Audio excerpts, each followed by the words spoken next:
The dollar's really causing havoc right around the world. Let me explain. What's happened, of course, is in the last 3 years, the Fed has printed or digitally added 40% of the dollars available in the world. So you had all this money come in, but the money wasn't spent around the world. So just imagine that you've got people around the world that depend on the dollar. So they've printed extra money, added extra money, but they've spent the money in the US. It's called US inflation. And inflation, of course, then has meant that the Fed has actually had to increase interest rates. So you've had this boom in America that's caused interest rates to rise. The dollar's gone up. And because the dollar's gone up, most things around the world, commodities in particular, are priced in dollars. So in other words, what's actually happened is America has exported inflation to a very large extent. Of course, we've seen countries like Sri Lanka, and you can blame the president, and certainly he's got some blame to take because he hasn't done and run the country properly. But Sri Lanka is one country, just one out of many,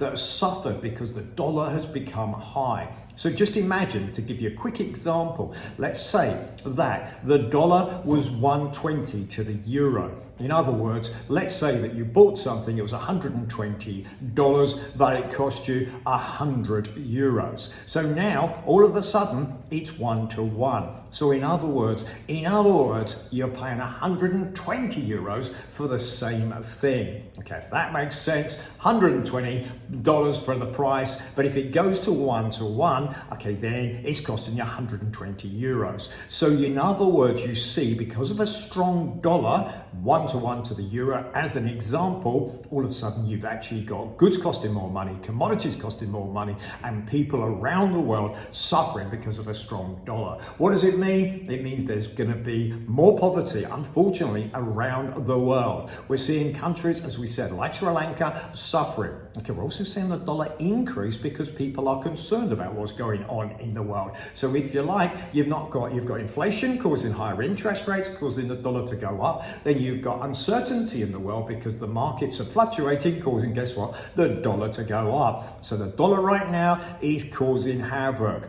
Is it going to cause more havoc? Well, many, including an article I just read on Bloomberg, saying it's just starting, it's going to get worse. Okay, for me, however, I think at some stage it starts to balance. Okay, why? You'll see companies like Microsoft, for example, that produced its income figures this week, struggling to some extent to sell its goods, because don't forget, if there's a strong dollar, then people buy Microsoft goods are more expensive. So at some stage, what happens is the US starts to slow down because companies find it more difficult to sell their goods, simply and solely because you've got a strong dollar. Okay, right now it's causing havoc. You need to be aware of it. You should talk to an FX person if you need to be changing money. Okay, we offer a company service at deVere where we can do that a lot lower cost than the banks. But FX is something, if you're investing your money, or indeed if you're changing it, it's a good thing to take advice on. Okay, how do you feel about the dollar? Leave a comment below.